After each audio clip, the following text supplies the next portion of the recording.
The real story of Pinocchio is a tale with a dark truth. A story where the fairy is not the protagonist, and where Pinocchio is not just a liar, but a deeply troubled puppet. Between 1881 and 1882, The Adventures of Pinocchio was published, a children's tale written by the Italian author Carlo Collodi. But this version is far from childish. Pinocchio was essentially a piece of wood wandering through the world, a puppet who hated obedience and rejected every piece of advice. Many years ago in Italy, there lived a carpenter named Cherry. One day, he found a piece of wood in the forest, but it was no ordinary log. When he tried to carve it, the wood screamed and begged him not to hurt it. Terrified, Cherry gave the log to his friend Geppetto, an old man who dreamed of creating a marionette. But from the very beginning, the wood showed its nature. It insulted Geppetto and sparked an argument between the two friends. Eventually, they made peace, and Geppetto began carving the puppet. He gave it eyes, he gave it a mouth, and he named him Pinocchio. But as soon as he could speak, Pinocchio began mocking his creator. And when Geppetto finished carving his legs, the puppet kicked him in the nose and ran away. When Geppetto caught him and scolded him, something absurd happened. Pinocchio accused his own father of abuse, and Geppetto ended up in jail.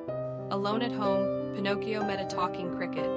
The cricket scolded him and warned him he needed to change. But Pinocchio hated correction. He grabbed a hammer and killed him. Hours later, starving, he tried begging in the streets, but no one helped him. That night, he fell asleep with his feet resting on a pot. And when he woke up, they were burned. Soon after, Geppetto returned from jail. And upon discovering what happened, he rebuilt Pinocchio's feet.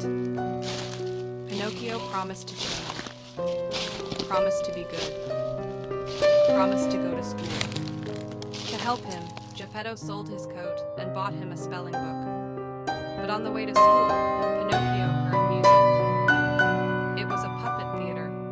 He sold the book and went inside. The puppeteer, Mangiafuoco, angered by the chaos, decided to burn him. But after hearing his pleas, he gave him 5 gold coins. On the road, Pinocchio met a fox and a cat, 2 swindlers. They told him about a magical field where money could grow, and Pinocchio believed them.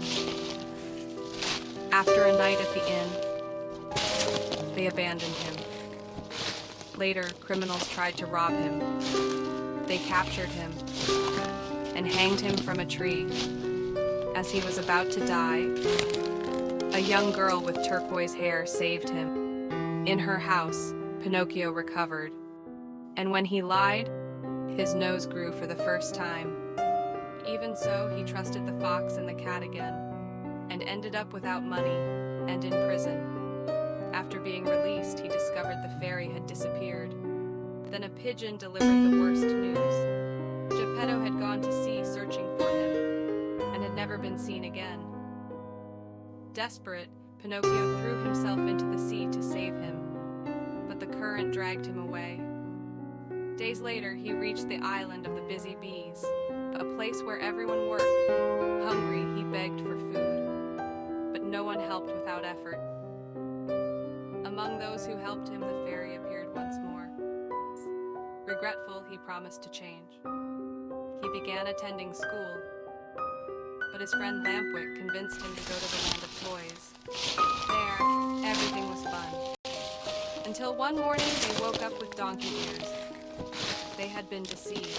Pinocchio was sold to a circus, and after breaking a leg, he was sold to have a drum made from his skin. But when he was thrown into the sea, fish devoured the donkey skin, revealing he was still a puppet. Soon after, he was swallowed by a sea monster. Inside its stomach, he reunited with Geppetto. Together, they managed to escape.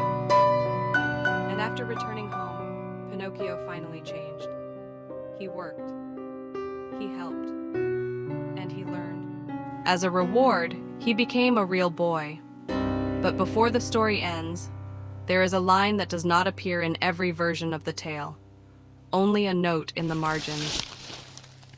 The puppet never stopped listening, and if that is true, perhaps this story has been listening to you as well.